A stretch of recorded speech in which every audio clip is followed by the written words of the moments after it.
Aku tidak kuat mental, Pak. Aku bingung. Salam sehat untuk kita semua. Semoga diberi kesehatan dan rezeki yang melimpah. 4 tahun bekerja sebagai TKW tanpa kabar, wanita ini tiba-tiba muncul di bandara dengan kondisi yang mengejutkan. Ia tidak hanya membawa koper, tapi juga perut yang membesar, jelas sedang hamil tua. Suaminya yang menjemput sontak terdiam, wajahnya pucat pasi. Orang-orang mulai berkerumun, bisik-bisik terdengar di mana-mana. Tapi satu pertanyaan menghantui semua. Siapa ayah dari anak dalam kandungannya? 4 tahun lalu, Rina, nama samaran, meninggalkan kampung halamannya di Jawa Timur untuk bekerja sebagai TKW di Timur Tengah. Ia pergi dengan harapan besar, ingin mengubah nasib keluarga, membantu suaminya yang hanya bekerja serabutan, dan menabung demi pendidikan anak-anak mereka di masa depan. Saat itu, suaminya mengantarnya dengan air mata haru, memeluk erat, dan berjanji akan menjaga rumah tangga mereka dengan setia. Awal-awal bekerja, Rina masih rutin menghubungi keluarganya. Ia sering mengirim pesan lewat WhatsApp, bercerita tentang majikannya yang awalnya baik, pekerjaannya sebagai pengasuh anak, dan bagaimana ia merindukan kampung halaman. Tapi perlahan, komunikasi mulai jarang. Alasannya klasik, sibuk kerja, HP disita majikan. Hingga akhirnya sunyi. Bertahun-tahun tak ada kabar. Suaminya mulai cemas. Tapi ia terus menahan prasangka buruk. Ia meyakini istrinya pasti sedang berjuang di negeri orang. Bahkan, tiap lebaran, ia tetap mengirim pesan, walau tak pernah dibalas. Namun semua berubah pada suatu pagi yang tak disangka. Sang suami mendapat panggilan dari petugas dinas tenaga kerja kabupaten. Pak, istri Anda akan dipulangkan malam ini lewat Bandara Soekarno-Hatta. Anda bisa menjemput. Tanpa pikir panjang, ia langsung naik bus menuju Jakarta. Dalam benaknya, ada rindu, bahagia, dan harapan akhirnya keluarga ini akan lengkap kembali. Tapi saat Rina keluar dari pintu kedatangan, semua rasa itu langsung runtuh. Wanita itu berdiri lemas, wajahnya pucat dan sembab, namun yang paling mencolok, perutnya besar, hamil tua. Jelas terlihat bahwa ia sedang mengandung, bahkan usia kehamilannya sudah memasuki bulan ke-9. Suaminya langsung membeku. Pandangannya kosong. Ia sempat mundur satu langkah, matanya menyapu tubuh istrinya, mencoba menolak kenyataan yang berdiri di hadapannya. Orang-orang di sekitar mulai berbisik. Beberapa penumpang bahkan merekam momen itu dengan ponsel. Petugas bandara tanpa khawatir melihat ketegangan. "Apa ini, Rin?" Suaranya gemetar. Rina tak menjawab. Ia hanya menangis. Suaranya tercekat. Tubuhnya goyah. Ia lalu memeluk perutnya sambil menunduk, menahan rasa sakit, bukan hanya secara fisik, tapi juga batin. Dengan suara lirih, ia hanya mampu berkata, "Aku bukan sengaja, aku korban." Sang suami masih tak bisa berkata apa-apa. Ia merasa tubuhnya kehilangan tenaga. Dalam kepalanya, pertanyaan berputar, siapa ayah dari anak itu? Apa yang sebenarnya terjadi selama ini? Di rumah, kabar itu menyebar cepat. Tetangga mulai bergosip, menyebarkan versi mereka masing-masing. Ada yang bilang Rina selingkuh, ada yang bilang ia memang sengaja hamil di luar negeri. Tapi tak ada yang tahu cerita sebenarnya, kecuali Rina sendiri. Beberapa hari kemudian, setelah suasana sedikit reda, Rina akhirnya bicara. Ia menangis sepanjang cerita. Rina mengaku selama 2 tahun terakhir bekerja pada majikan baru yang kasar dan kejam. Ia kerap dikunci di dalam rumah, disuruh bekerja dari pagi hingga larut malam, dan bahkan mengalami pelecehan dari majikan laki-laki. Ia tak berani melapor karena diancam akan dipenjara atau dipulangkan dengan tuduhan pencemaran nama baik. Saat ia sadar dirinya hamil, ia ketakutan. Ia mencoba kabur dan akhirnya berhasil diselamatkan oleh LSM yang menangani kasus TKW korban kekerasan. Proses pemulangannya ke Indonesia pun dilakukan diam-diam demi keselamatannya. Bayi di dalam kandungannya adalah hasil dari kekerasan yang tak pernah ia inginkan. Tangis pun pecah di rumah mereka malam itu. Sang suami, yang awalnya marah, hanya bisa terdiam dan menangis. Ia memeluk Rina dengan erat, tak lagi sebagai suami yang menuntut penjelasan, tapi sebagai seseorang yang menyadari bahwa luka Rina jauh lebih dalam dari apapun yang bisa ia bayangkan. Suasana di Bandara Soekarno-Hatta malam itu seketika berubah. Apa yang seharusnya menjadi momen haru penyambutan TKW yang pulang kampung, justru menjadi tontonan dramatis yang menggegerkan. Wajah suaminya, Pak Arman, terlihat syok bukan main. Napasnya terengah. Matanya terpaku ke satu titik, perut besar istrinya yang sedang hamil tua. Beberapa orang mulai berhenti berjalan. Penumpang lain menoleh. Sebagian langsung mengangkat ponsel untuk merekam kejadian yang tak mereka duga bakal disaksikan secara langsung.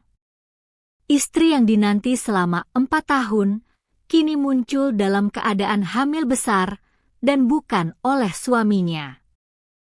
Pak Arman berjalan pelan mendekat, wajahnya tegang dan kaku. Tangannya gemetar. Saat jarak tinggal beberapa meter, suaranya akhirnya pecah, keras dan bergetar. Apa ini, Rina? Siapa bapaknya? Teriakannya menggema di ruang kedatangan. Rina terhuyung.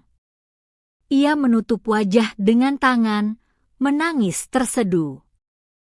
Perut besarnya terlihat bergerak, janin di dalamnya bereaksi terhadap tekanan dan ketegangan yang menyelimuti. Aku tanya, siapa bapaknya? Jangan diam, bentak Arman lagi. Suaranya kini berubah menjadi campuran antara kemarahan dan patah hati. Petugas bandara mulai mendekat, berusaha meredam suasana.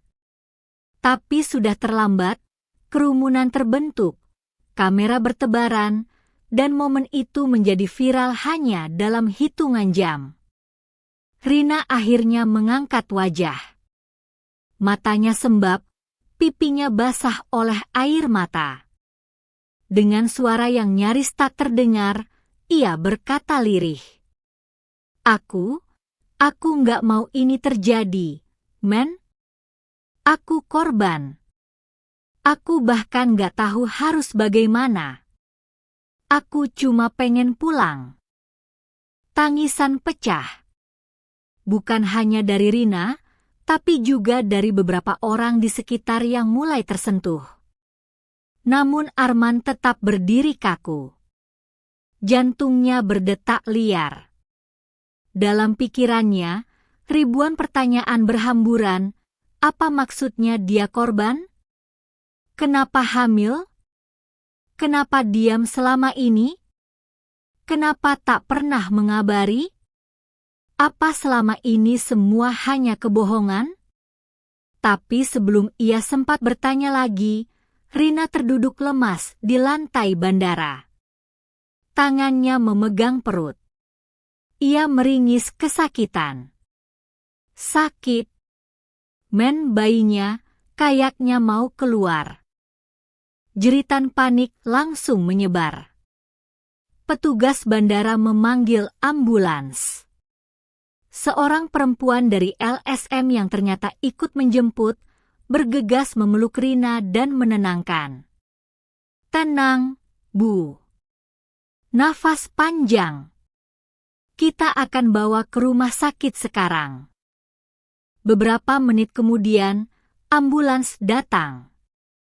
Dalam perjalanan, Rina tak henti menangis. Suaminya masih syok, tak ikut masuk ke dalam mobil. Ia hanya berdiri di pinggir jalan, menatap lampu ambulans yang menjauh, membawakan wanita yang dulu ia cintai, tapi kini membawa misteri dan luka yang tak bisa dijelaskan hanya dengan kata-kata. Keesokan harinya, video TKW pulang hamil tua, suaminya syok di bandara, viral di media sosial. Judul-judul bombastis muncul di mana-mana. Keluarga Rina pun jadi sasaran gosip. Ibu Rina sempat pingsan saat mengetahui kabar anaknya. Tetangga menyebarkan cerita kemana-mana. Sebagian memvonis, sebagian hanya geleng-geleng kepala. Bahkan anak sulung mereka, yang baru kelas 3 SD, harus dilarikan ke ruang UKS karena dibully teman-temannya di sekolah. Ibu, kamu hamil sama orang Arab ya? Namun di ruang rumah sakit, di atas ranjang bersalin, kebenaran akhirnya keluar. Rina menceritakan semuanya kepada pendamping hukumnya. Ia disekap oleh majikan barunya selama lebih dari 1 tahun. HP-nya disita. Setiap hari ia bekerja tanpa henti, tanpa gaji. Majikannya, seorang pria berusia 50 tahun, berulang kali masuk ke kamarnya dan memperkosanya dalam diam. Ia diancam, dipukuli, dan dijanjikan akan dibunuh jika mencoba kabur. Sampai suatu hari, ia berhasil melarikan diri dan diselamatkan oleh relawan organisasi kemanusiaan di sana. Aku gak tahu harus ngomong ke siapa. Aku malu. Aku takut suamiku gak percaya. Dan itulah yang terjadi. Arman tak percaya, hingga akhirnya melihat bayi itu lahir. Seorang bayi laki-laki. Kulitnya terang, matanya seperti campuran Timur Tengah dan Asia. Bayi itu menangis keras saat pertama kali melihat dunia, seolah membawa seluruh luka ibunya bersamanya. Arman, yang sempat menolak datang, akhirnya hadir di hari ketiga. Ia berdiri di depan ranjang, memandangi Rina dan anak yang baru lahir. Lama ia diam. Lalu ia hanya bertanya lirih. Apa kamu masih sayang aku, Rin? Air mata Rina langsung tumpah. Ia mengangguk pelan. Arman pun memeluk Rina, tak peduli dunia, tak peduli gosip, tak peduli masa lalu. Rina akhirnya pulang. Tapi bukan hanya tubuhnya yang pulang, melainkan luka, trauma, dan air mata yang selama ini ia pendam sendiri di negeri orang. Ia kembali bukan dengan senyum kemenangan setelah bertahun-tahun bekerja, melainkan dengan perut besar yang menjadi simbol dari kisah pahit yang tak pernah ia minta. Banyak orang hanya melihat dari satu sisi. Mereka menuding, mencaci, menghakimi. Mereka lupa bahwa di balik tubuh perempuan yang pulang dalam kondisi hamil, ada jiwa yang remuk, ada kekuatan yang masih tersisa untuk bertahan hidup. Tak semua orang cukup kuat untuk melawan, dan tak semua orang cukup beruntung untuk diselamatkan tepat waktu. Rina mungkin bukan korban pertama, dan barangkali bukan yang terakhir. Tapi keberaniannya untuk pulang, menghadapi keluarga, menatap mata suaminya, dan menanggung semua omongan tetangga, itu bukan kelemahan. Itu keberanian. Dan Arman, pria sederhana yang sempat goyah, perlahan mulai mengerti. Cinta sejati bukan hanya tentang tawa di hari bahagia, tapi juga tentang pelukan saat dunia runtuh. Ia belajar menerima kenyataan yang tak pernah ia bayangkan, dan memilih berdiri di sisi istrinya, bukan karena dia lemah, tapi karena dia manusia. Bayi laki-laki itu lahir dalam diam.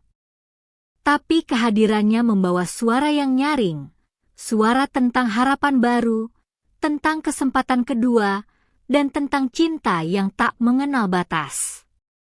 Bagaimana menurut kalian? Apakah dia pantas dimaafkan atau dijauhi? Tulis pendapat kalian di kolom komentar. Bel 2, jangan lupa like, share, dan subscribe untuk kisah nyata dan fiksi paling menyentuh dan mengejutkan.